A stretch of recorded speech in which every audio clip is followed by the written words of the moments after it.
Hi, everybody. Welcome to the Journey of the Universe 10 Years Later podcast. My name is Sam King, and I'm fortunate today to be joined by Dr. Ira Helfand. Ira Helfand, MD, is a member of the International Steering Group of the International Campaign to Abolish Nuclear Weapons, also known as ICAN, the recipient of the 2017 Nobel Peace Prize. He is also immediate past president of the International Physicians for the Prevention of Nuclear War, the founding partner of ICAN, and itself the recipient of the 1985 Nobel Peace Prize. He is also co-founder and past president of Physicians for Social Responsibility, which is IPPNW's US affiliate. So welcome to the podcast, Dr. Helfand. Well, thanks, Sam, so much for having me on the podcast. Really good to talk with you today. Absolutely. So we think a lot at the Journey of the Universe project about humans' role in the larger biosphere and as participants in this larger global civilization that has been emerging over the past few hundred years. And with the increasing interconnectedness of the world we're living in, we also face, of course, the grave challenges of nuclear war and the tremendous risks factors that you highlight in your work. And so I'd love to dive right in and just hear from you firsthand, what are these great grave risks we face with regard to nuclear weapons? Yeah, I think, Sam, a lot of people tend to think of nuclear war as something that we had to worry about in the past, back in the Cold War, back in the 1960s and 1980s, but not as something which is a problem for us today. There just really isn't a lot of attention to this danger, and particularly among young people who really have never been taught about nuclear warfare. And what we need to understand is that the risk of nuclear war is probably greater today than it's ever been, even greater than it was during the Cold War.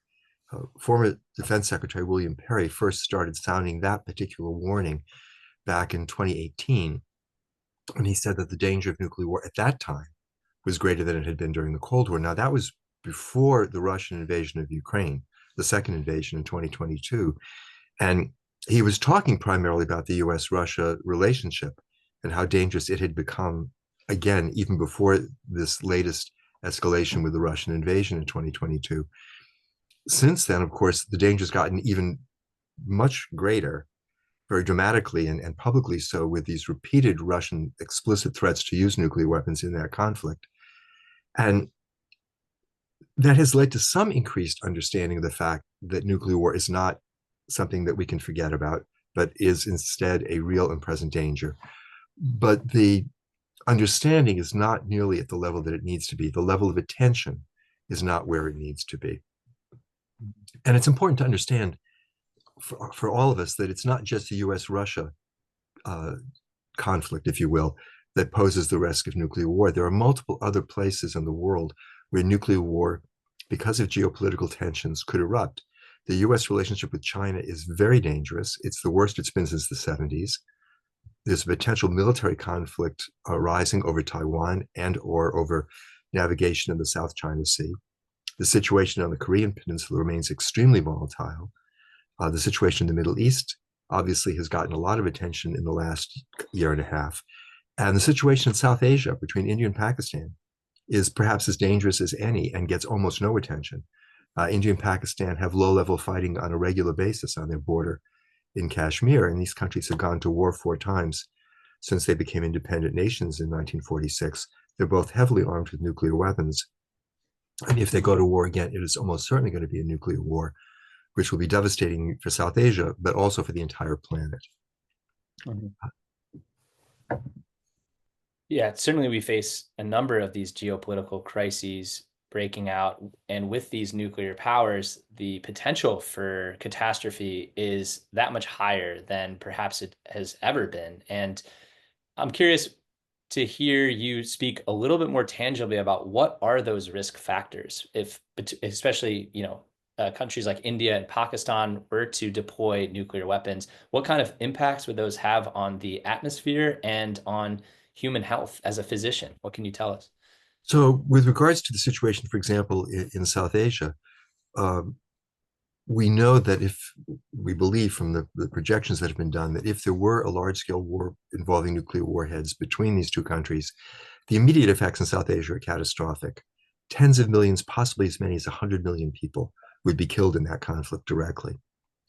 But there's also a global impact because the fires that nuclear explosions cause when they burn a city put enormous amounts of soot in the upper atmosphere and enough to cause worldwide climate disruption. And we have been shown that under a number of different scenarios that could take place in South Asia, the climate disruption would be great enough to trigger a worldwide famine. Mm. As the planet cooled, food production decreased, and inadequate food became the norm for large segments of the population.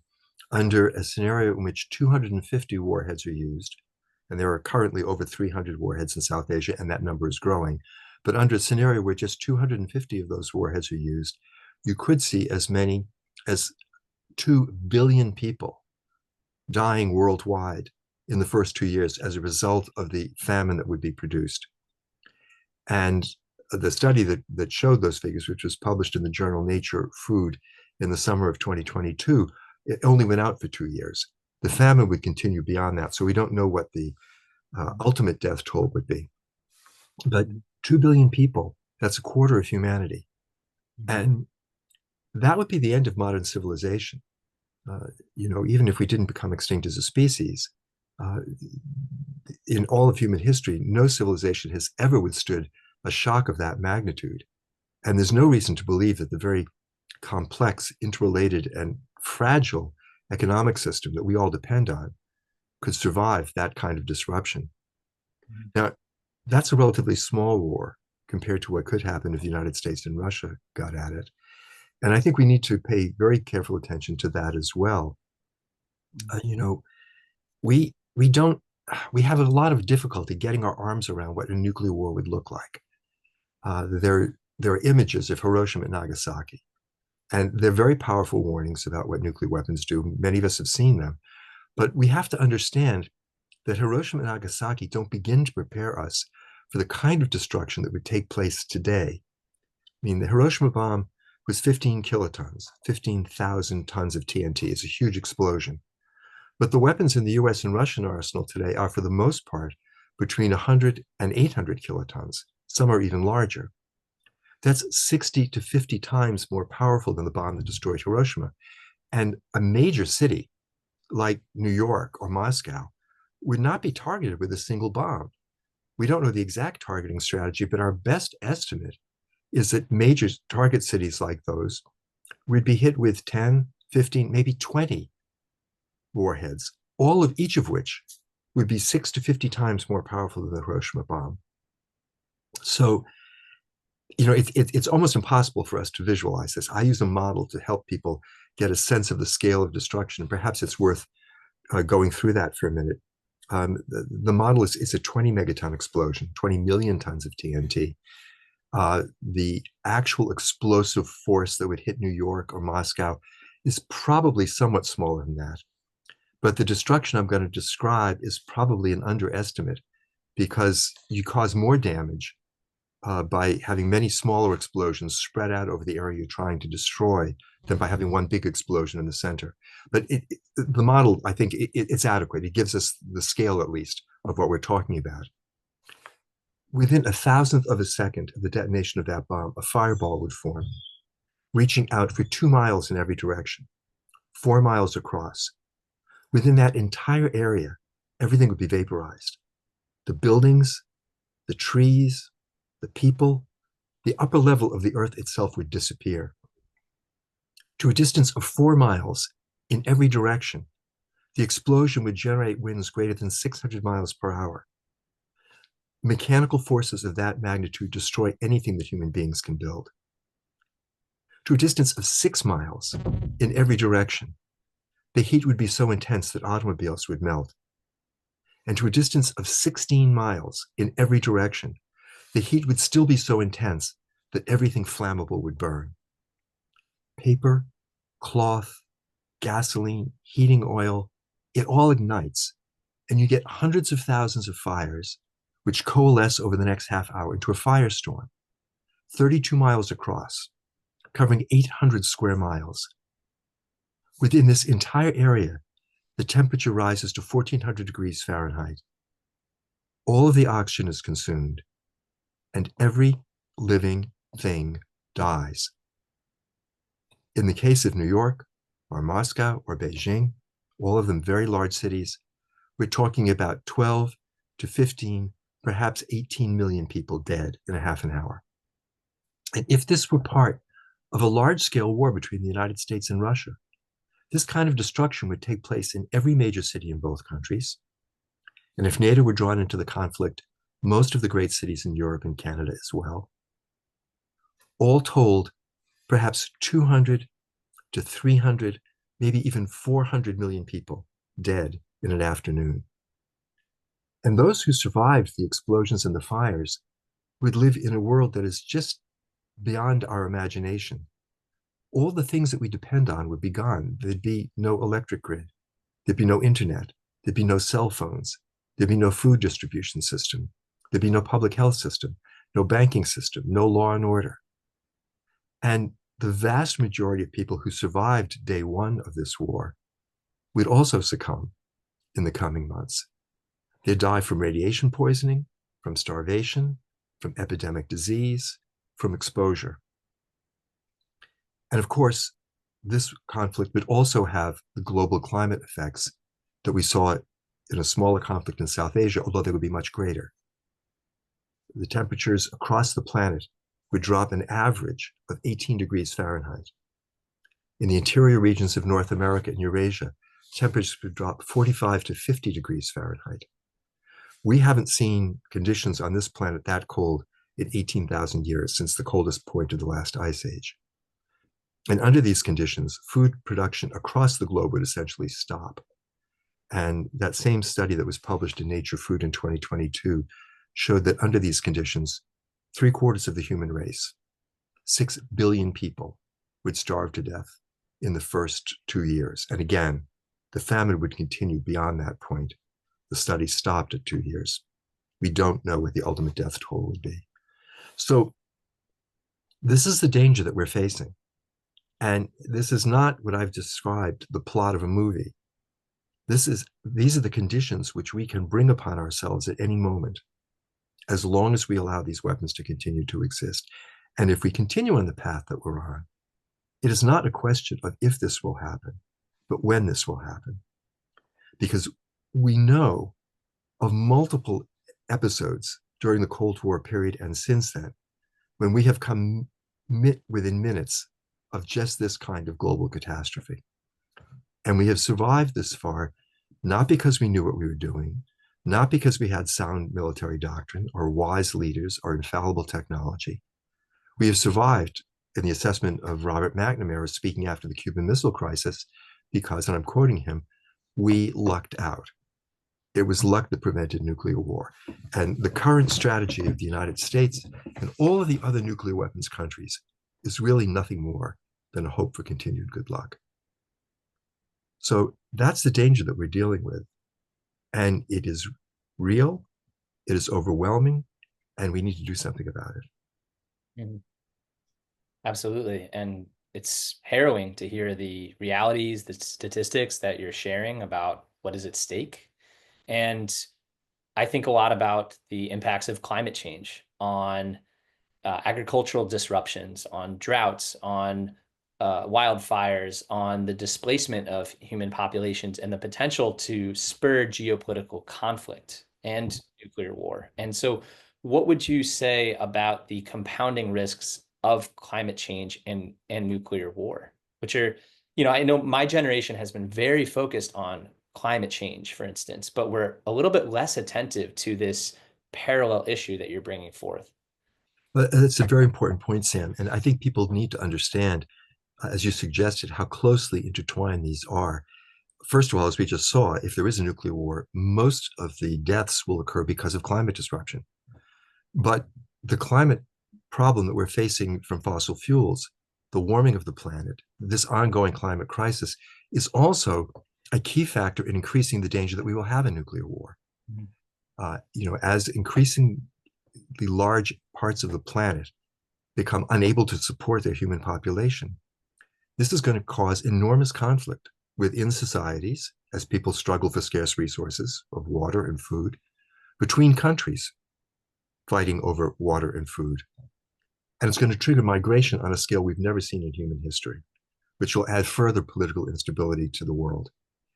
And as this conflict plays out, and it's going to, even if we do all the right things to try to limit the extent of the climate crisis, as this conflict plays out, if nuclear weapons are on the table, the chance of their being used is going to grow dramatically. So I think people should look at the climate crisis really as the way this is apt to do us in is not through some gradual, change in the planet a century from now. It's by triggering a nuclear war, which could happen at any time. And I hope that the very large group of people who understand the danger posed by the climate crisis can come to understand that unfortunately they also have to deal with the nuclear weapons issue because it is an equal and perhaps more immediate threat. Mhm. There's some other issues that are also, besides the geopolitical flashpoints we talked about before, that are also driving us towards a nuclear war. And the most prominent of those, I think, is the rapid development of cyber technology, which is making it more likely that there will be a successful terrorist attack on a nuclear command and control system. And we used to worry that a terrorist group or maybe a criminal group or a rogue state would get hold of a nuclear weapon, an intact nuclear bomb, and use it to attack a city, probably New York or Washington or Moscow. What we now understand is that the greater danger is that a terrorist group or a state actor or a criminal organization could hack into the command and control systems of a nuclear power and either directly launch that country's nuclear weapons or perhaps more likely create a false alert, lead the country that is undergoing a cyber attack to believe it is undergoing an actual nuclear attack and trick it into launching its nuclear weapons in retaliation. And this is a terrifying scenario, and the danger gets even greater as artificial intelligence gets added to the mix. And there's obviously a tremendous push to add artificial intelligence to all kinds of military systems. I think there's a great danger that it may be added to the command and control systems of nuclear weapons as well, which will add another degree of instability, will shorten the reaction time, and increase the chance of an inadvertent, accidental, if you will, launch of nuclear war. Mm-hmm. I'm glad you're highlighting that very real risk that artificial intelligence poses, because it seems that the innovation and technological development is outpacing some of our ethical and legal capacities to create checks and controls on this incredibly rapid development of generative AI and all its potentially nefarious applications. There's a pattern here. We are very, very clever at developing new technologies, and we don't have the wisdom to control them. And we've seen this with nuclear weapons, and we certainly are seeing this now with artificial intelligence. We may see this soon with bioengineering.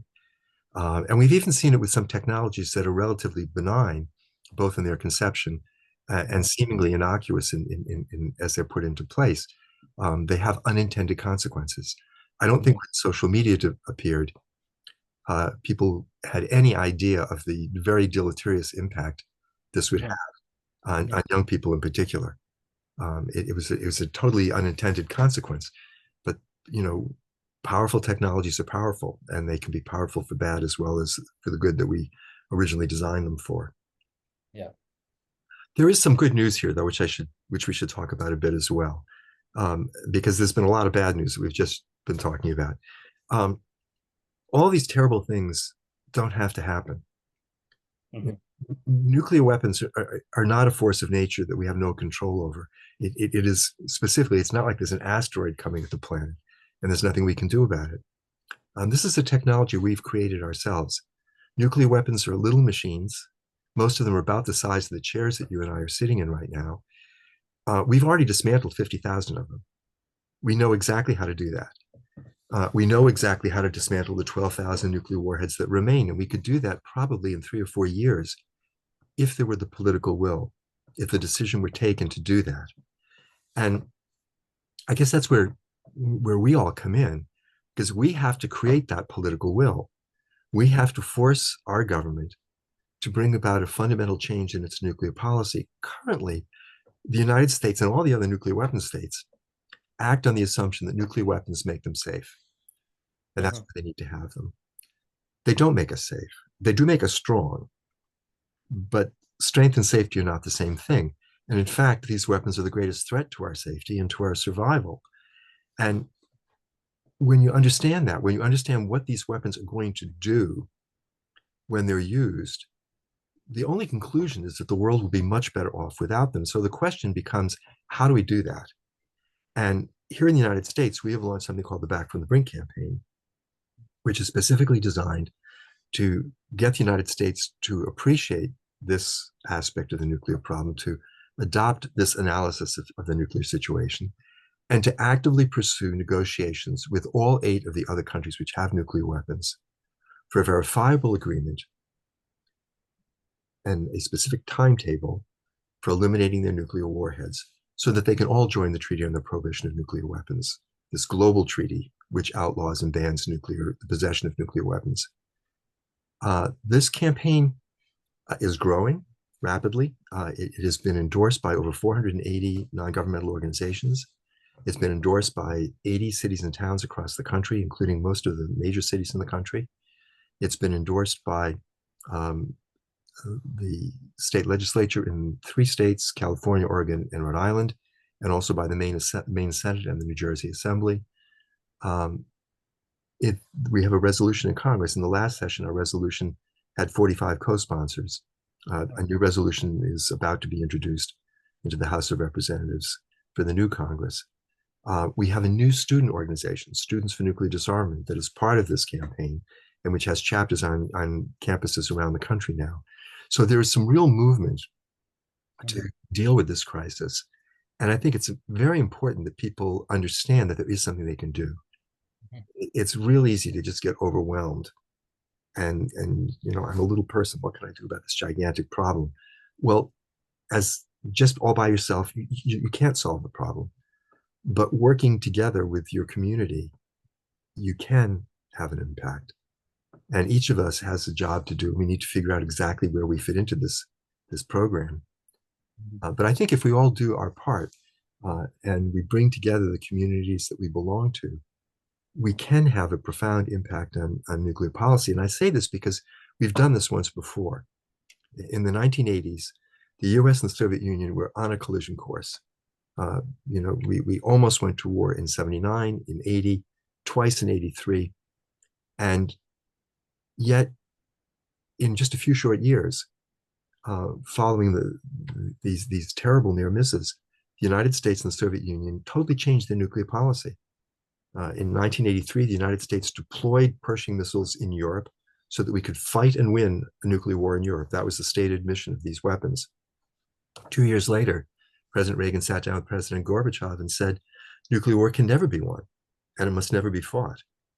And this really was a complete change in the nuclear policy of both the United States and the Soviet Union, and was brought about in large part by the fact that millions of people in the United States, in Europe, even in the Soviet Union, in Japan and in Australia and in other countries were demanding an end to the Cold War arms race. And they succeeded. The Cold War arms race ended, then the Cold War ended. Thousands of warheads were dismantled. We just didn't go the final mile and get rid of them all. Mhm. Mhm. Well, we need those hopeful stories and examples of civic organizing and the potential to mobilize to create this larger peace movement that you're speaking to. And I'm reminded of Bill McKibben's remarks about the number one thing that you can do about climate change is to be less about you and more about we and getting involved with organizing. And so for those who are listening, what are some tangible ways that they can support this upcoming House resolution or get involved with some of these local chapters for nuclear disarmament you mentioned? Right. So the Back from the Brink campaign, which by the way has as its tagline, bringing communities together to prevent nuclear war, um, is organized around a series of hubs around the country. I guess they're chapters of the organization. There are 22 of them at the moment and several more in formation. And if you go to our website, preventnuclearwar.org, you can see where the hubs are, and you can also see what organizations have already endorsed the campaign, what cities and towns have endorsed the campaign, and so on. Um, and you can get in touch with we have now a small team of field organizers who are helping people to set up hubs in their communities. The congressional resolution will be a major focus of our organizing this year. We unfortunately do not yet know its number. Resolutions in the Congress are identified by a number, and it has not been formally filed yet. We hope that's going to happen this week or next week, and we will have that number that we can share with everyone. But as soon as we know that, we will be going about the task of getting co-sponsors for the resolution. And we're hoping that we had 45 in the last Congress. We're hoping to have many more than that in the new Congress. And believe that there's a good possibility that we will be able to do that. So that's a very concrete activity that people can be involved in with their local hub, reaching out to their local members of Congress and getting them to co-sponsor the resolution. We also are looking to have more cities and towns pass resolutions in support of this campaign as a way of demonstrating support for this approach to the nuclear arms situation. And we're also looking at having some of the cities and towns that have already passed resolutions pass new resolutions, reaffirming their support for this effort. And we're also looking to bring more organizations into the campaign. Of the 480 groups that have joined already, many of them are faith communities, but there are many, many local churches, synagogues, and mosques who have not taken a position yet. And we think every faith community should be in support of this effort. We have a small number of labor unions that have joined the campaign. We've just begun outreach to the labor movement. So we would very much encourage people who are part of organized labor to get their union to join this campaign. Mm-hmm. For students, we're hoping to organize students for nuclear disarmament chapters on campuses all across the country. So there are lots of entry points. And I guess the best overall place to get started is to go to the website, preventnuclearwar.org, and get in touch with us. And one of our organizers will reach out to you and try to connect you with what's going on in your particular locality. That sounds great, and definitely encourage all of our listeners to check out your website and to get involved as they're able.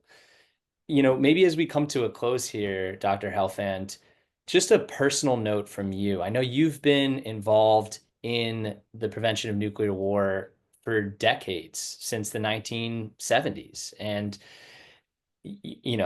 as a physician, why do you care so much about this issue?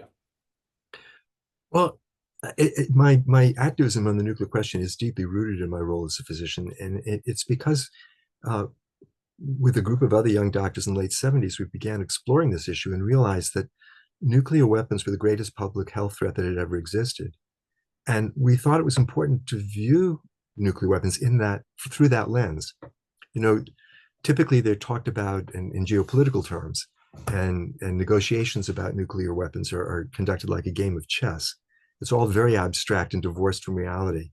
And what we try to do is to center the conversation instead on reality and what's actually going to happen when these weapons are used.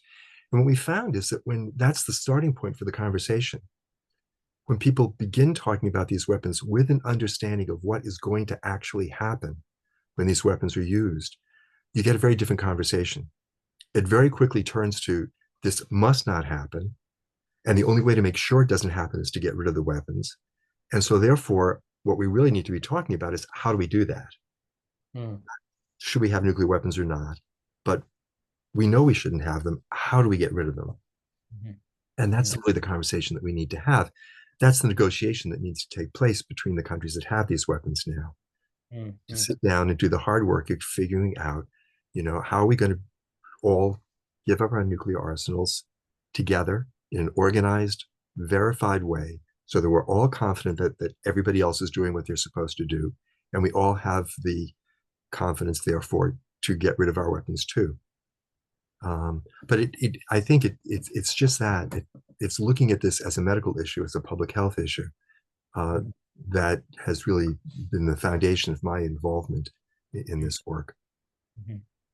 Well, it's so inspiring and to see this as a public health issue, as a question of human well-being, human flourishing as we move into this 21st century. And I really hope that with all the grassroots organizing you're mobilizing, we can come together to create common ground around the nuclear threat and the climate crisis, right? And to bring these issues together as we come to the table in our very contested geopolitical situation to try to advocate for our leaders, our civic communities to band together to stand for nuclear disarmament and this larger peace movement that you're trying to bring forth. So thank you again. Any final departing words for our audience, Dr. Helfand?